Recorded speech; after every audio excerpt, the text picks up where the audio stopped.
How's it going, everyone? Skibbity Riz to you all. We are back with another Age of Empires 3 game. And look who's come back, boys. It's Mr. Robot himself. Took a little bit of a break, but he's come back. The King of Spain has come back. And what is one of his first few games where he comes back? He's playing Phoenix Suck, a.k.a. Osteo, a.k.a. Mr. Toxic. And he's playing Mexico, which is a kind of a tough matchup for Spain. Spain have to kind of guess what revolt Mexico are going to do because they have that two in the Central America revolt. They have that 2 Culverin card, which obviously counts as the 2 Falconet card. And they have the 1 Culverin card in the Baja California revolt. Or they have to guess if they're going to go for Age 3 and go for the Age 3 revolt. Which obviously has 3 Culverins in it as well. So there's loads of there's so many revolts with like counter that counter the 2 Falconets, which is always the big issue against Spain FF. So there's lots of counters that Mexico have. So Spain's going to have to make the decision. I've played them so many times in this matchup, so he is going to be well aware. Robot also a very competent Mexico player himself. So we'll have to wait and see. But this is going to be a fun one. The best Spain to ever do it, going up against the most toxic man to ever do it. I say man, it could be a woman, it could be a child, it could be a robot from the future. You just don't know. It could be an AI. But I think Karim is the only AI here. All right, let's have a look at the decks. Robot with his fast forward. Robot's been enjoying this card. Robot really likes Armored Pistoliers, and if anyone hasn't seen it, like this card is insanely good. Like Armored Pistoliers are they are so good. Like it's hard to underestimate or overstate how good they actually are. Given certain scenarios, certain circumstances, they're so good, so good. Other than that, it looks like a pretty standard. Fast Fortress. Maybe even, we might even see Industrial from him here. Has the infinite 7 Lancers, the 7 Hussars, in case he wants to go for the Chile Revolt. Or as Robot likes to say, the Chile Revolt. So we'll have to wait and see. Going for 15 or 16 vills. Okay, he's queuing up the 16th one. Already has 2 shipments and a 3rd one already coming. So it looks like he's picked up lots of XP. Okay, let's go look over at Osteo. He's already aging up. Decent age up time. 2 minute 46-ish. Aging up with Taxcala, which is the eco one for the Haciendas. Let's have a look at his deck. So he shipped this card. He does have Advanced Saloon, Land Grab, lots of H2 cards. It just could be anything. That's the thing with Mexico is they are like the most versatile civ in the game, along with, you know, they're like the DE version of France. That is exactly who Mexico are. They are the DE version of France because France were known for being the most flexible, versatile civ back in the old days. But we're back in the old days. The future is now, old man. And this is DE Mexico, the most versatile civ. They got a revolt for every answer. They've got eco cards, they've got good aggression cards, military cards. They really can do a mix of everything. And looking at that, he's not going for the cheaper revolt, but looking at his macro here, he is on the left side, so he's in red. It looks like he is going to go for a revolt. The question is, what revolt's it going to be? He's moving his cow, old Bessie here with that bell on. She is walking towards the Hacienda. That's going to buff the Hacienda from 0.31 to 0.42 gold per second. But is it gonna be a barracks, or is he gonna wait for an artillery foundry, or is it gonna be a cantina El Imperial? And surely that's gonna be Baja California. We're gonna see the classic Baja California revolt from Osteo here. He's picking up that XP, just about picks that XP up in time. All of his villagers turn into filibusters. He has 2 shipments ready to go. Going now. I like how he didn't put down a TP or a market, just put down 1 house. And that's interesting. So basically saving the wood, the extra wood crate on the floor to get the revolt quicker. which is interesting because you see here he's putting down 3 TPs. So I like that play. And again, this guy pushed the meta with Baja California. He really did by making these Desperados. Everyone before that was just making filibusters. They didn't really see the difference. But when you actually look at the stat difference from Desperados are better than filibusters.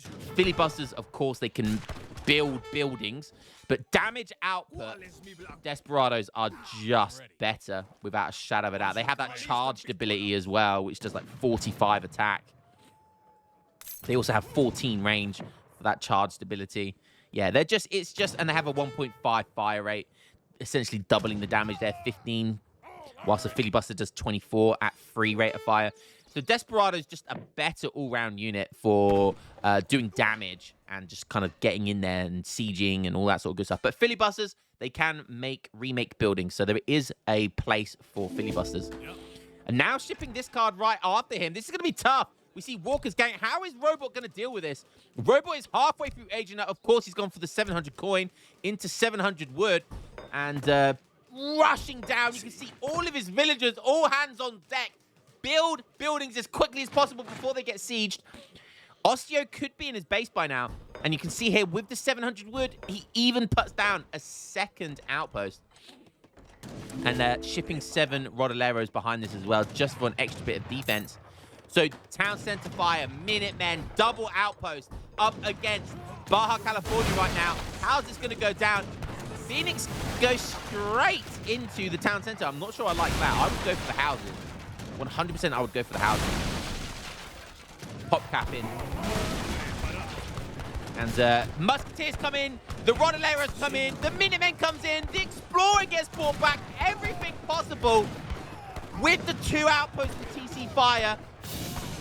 And the crossbows coming in from the AJ. Perfect timing here from Robot. Everything has gone perfectly. Surely this is going to go well for Robot. Another big shipment there of Banditos and Quattreros coming in there. But I tell you what, Osteo actually coming out on top here with a comfortable amount of units. Another big batch of Desperados as well. That is impressive. Really, really impressive by Osteo, and the TC's less than half HP. Oh, but he's backing up. Robot, I was just about to say, Robot could be in some trouble there. But Osteo decides to back up. 5 Lancers on the way. Probably the right decision, because those 5 Lancers would probably clean up there. TC on 2,800 HP. That is risky, because he put down an extra outpost and the barracks, so he doesn't have much wood for population right now. So he's kind of stuck here. And, does he go for more houses, or does he go for the repairing of his town center? It looks like he's putting down a market, which is safe because he can buy wood then, and he can do both. Putting some skirmishes in queue as well. There you go, yeah. Wants to prioritize getting the town center repaired because that's really, really important. Robot does go for 2 Falconets here. Phoenix doesn't have another shipment yet, but it all comes down to the timing of how's he going to counter the 2 Falconets? What's he going to send to counter the 2 Falconets? Obviously, he has Walker's Illusions, which is the best bet, which gives you 1 Culverin and 2 Quaker Guns. Okay, more Quattreros. The Quattreros is a really good unit to make here. They beat Hussars, Lancers. Kind of beat Musketeers. Rodoleros. So really the only answer to them is skirmishers, which is what Robot's making, which I like. Oh, Quattrero's going to run into some Lancers here. Oh, but he tried to get that big game hunting, but he's messing his micro up. The big game hunting, it's like a lasso attack, so it takes like a second for it to fire. Huge micro mistake there by Osteo, and he lost a lot of damage there, and he could have done a lot of damage to those Lancers. Yeah, huge mistake here. We've got Team Trickle Economics coming in, and we have Stagecoach coming in, so he's managed to squeeze in Stagecoach. I presume he's just had his factory on food and then wood.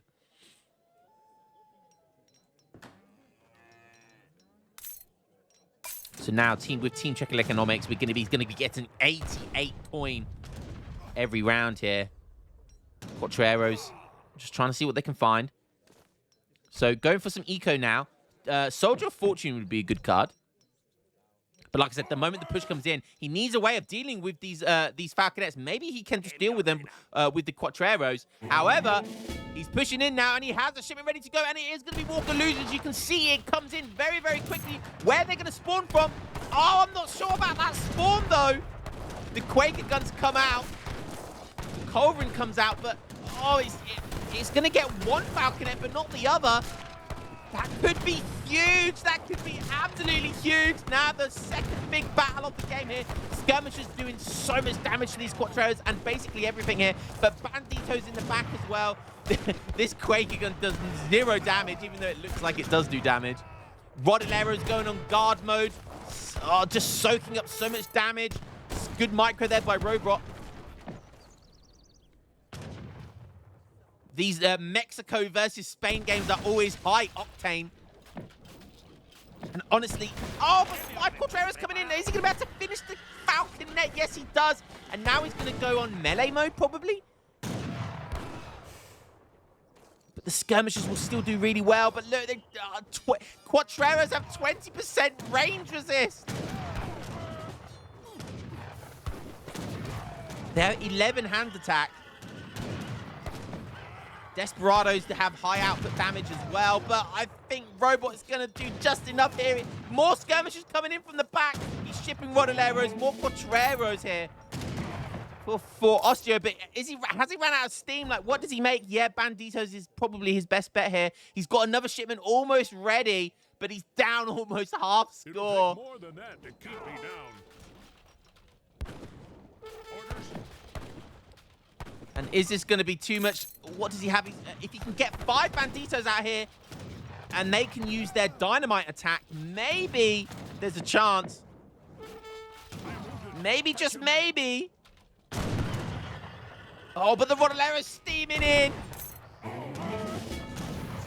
In come the Banditos, but their dynamite attack hits the Rodaleros, which is not what he wanted. He needed to hit the skirmishers. The Rodaleros, more skirmishers coming in. And just as I'm about to say, surely that is the GG right there. A very high octane Spain versus Mexico. I love Spain versus Mexico because it's always like this. Spain does their fast fortress. Mexico does one of the 3 or 4 revolts that they're likely to do here, or just stick it out in Age 2. And we saw a Baja California. Very, very close game. Could have gone very, very differently. Very, very close. I think if Osteo pushed in earlier, it could have gone very different. Denied that outpost. Denied the barracks getting built. And the houses. That could have gone very, very differently. But well played to Robot. Good to see him back enjoying the game on the ranked ladder. He is the king of Spain.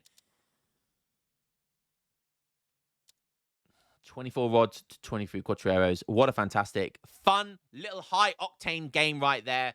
Hope you guys enjoyed that one, and I'll catch you in the next game. Both these guys, Robot obviously, used to be a top 10 player.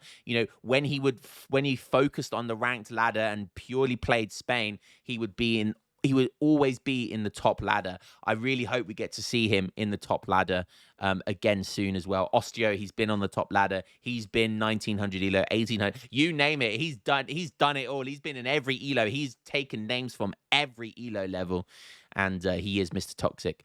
I will catch you guys in the next game. Hopefully we get some more high octane ones like this. I love these short and sweet high octane games because it's just the tiny little things make all the difference between winning or losing. And it's all in or nothing. Catch you boys later. Peace.